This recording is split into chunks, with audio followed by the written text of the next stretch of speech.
Welcome back to the Pearl Report. The proliferation of specialty coffee shops is stirring up demand for baristas. Some have relinquished their career for coffee. But how many cups of joe would you have to sell to survive the rent? We have 3 different beans, so we have a Brazil Formosa. It's quite nutty coffee. Mike Fung, a barista and former manager of this specialty coffee shop in Wan Chai. This is the Papua New Guinea. It's quite a fruity coffee. 5 years ago, Mike quit his advertising job to become a barista. In front of mine, they gave me a coffee machine. I didn't know how it worked. I start, do it online, searching. The coffee actually tastes a lot better, so I get a lot more addicted to the coffee. I quit the job and I went to Melbourne, which is the place to be for coffee. Well, I first actually started as a dishwasher. It's very different from my office job, very tiring. And then moving on, we work in the kitchen. My boss is pretty nice, so he let me train on the machine after working hours. It's been a good year to work in a barista, learn about coffee, the culture, pretty much, and lucky enough, I'm bringing it back to Hong Kong. Let me talk about milk now. I'm the head trainer. We train our own barista. Here's the steamer. Just turn it on, flush it, because that probably has old milk, and then you can turn it on. Okay, now you can get a little bit bubbly. So you hear this. You hear that? That means you start aerating your milk. Try to angle this cup of coffee so it gives you a good level when you're pouring. Just pour it in slowly, mixing up, about full, go lower, and then you can put one more layer in and go high and across. For a barista, you need to, love what you do. Back in the day, a barista in Hong Kong at like a normal fast food chain would just be someone who presses a button on a coffee machine. And there's not much skill in that. But what we're seeing now is a properly trained barista that you can actually label barista with proper skills, knows how a machine works, knows what machines are better for certain, or methods are better for certain beans. There's actually a lot of knowledge there, kind of like a sommelier or a chef. A trend that's starting to kind of blossom in Hong Kong. People have started to learn more and more about coffee. A coffee class for coffee lovers.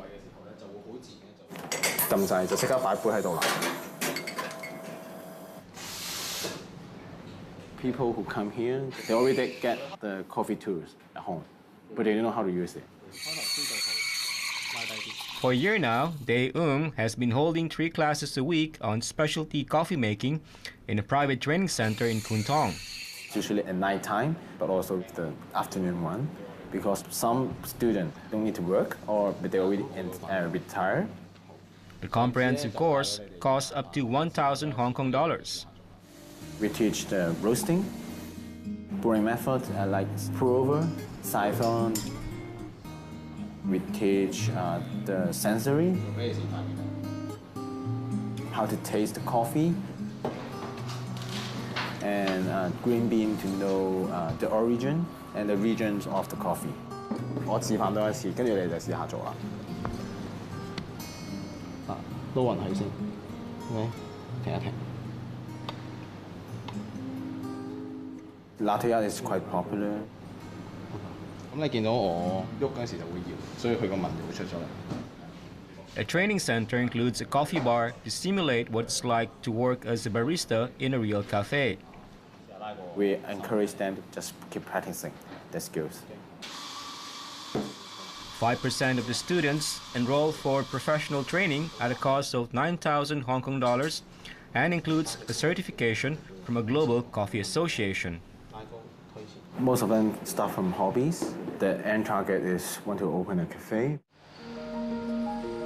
Michael Wong is a case in point, a banker turned barista.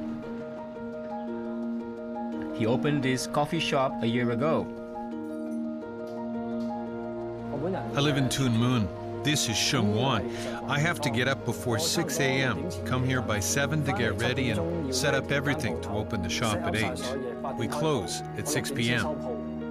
I suffered huge pressure working in a bank. The bank I worked for was the largest one, so whether it was the workload or time management, I had no control. We were likely to sleep over our lunch breaks. We had no appetite for eating.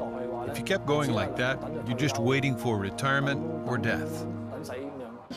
Then Michael enrolled in a 3-month beginner course plus 1 month's professional training to get certified.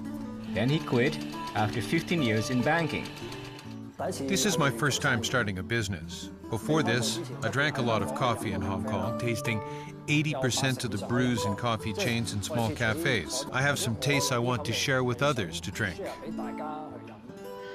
Competition has always been huge. Many cafes are opening. There are big coffee chains, small cafes. Minus daily expenses, none of us earn much, but we are sustained by our dreams and ideals to promote specialty coffee. The rent is a big problem. I can still afford to pay the rent here.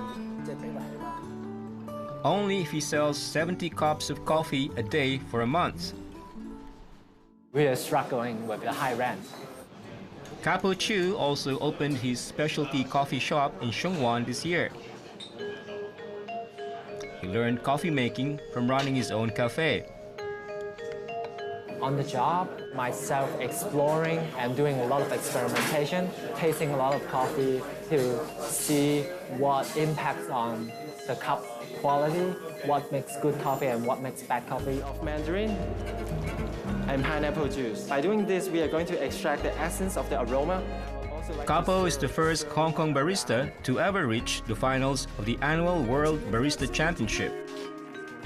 He came second in Italy this year, feat which he says has boosted the status of Hong Kong baristas. Being the second place in the world definitely raised up the profile. But there is another side of the story. Every coffee shop that I know of are hiring baristas. We are looking for 2 at the moment because the turnover rate is quite high. The salary is not very high for this profession.